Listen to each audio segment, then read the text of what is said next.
The strength of the Vietnamese boatmen is impressive. In a quest to navigate through the lock gate ahead of the bigger ships, one boatman daringly steps into the boat's fuel tank, swift movements in mind to gain an edge. However, the mighty river presents a challenge to keep the boat steady. With a tight schedule to keep, the boatman confronts these challenges directly, unaware of the impending danger. The towering height and various blind spots of the larger ship render the frantic warnings of the women and onlookers futile. Tragically, a smaller boat is overturned by the unwitting approach of the larger vessel, the precious cargo instantly lost, hurtling the couple into peril. In this critical moment, without hesitation, the boatman overturns the cabin and leaps into the frigid waters, holding his wife close.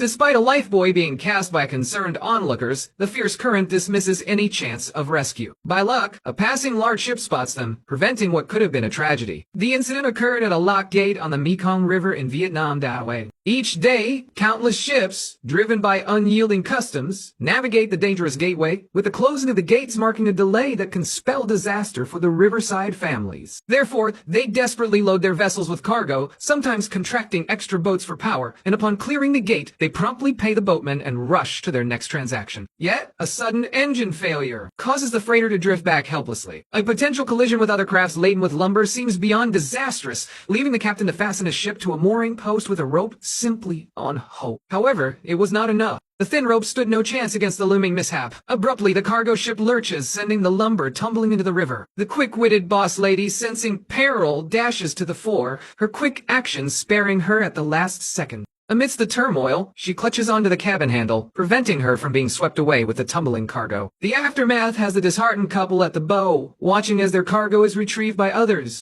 The loss of their livelihood is devastating. For the operators of these smaller crafts, the perils encountered are immense and can be fatal. The lack of visibility due to the larger vessels ahead can lead to crushing impacts if vigilance wavers. At one instance, a ship's captain, lost in a moment of romance, is unaware of the catastrophe in the making. Thankfully, crew members alert him in time, stopping the spinning propellers, narrowly averting disaster. Meanwhile, a man desperately swims toward his wife, pushing away with all his might, trying to evade an oncoming ship. Fortune favors them. They both avoid injury, with only their battered boat left behind, as well as the remains of their engines submerged in the depths. The river, ever busy, immediately resumes its relentless pace, continuing to be a stage for such dramatic contests of courage and strategy.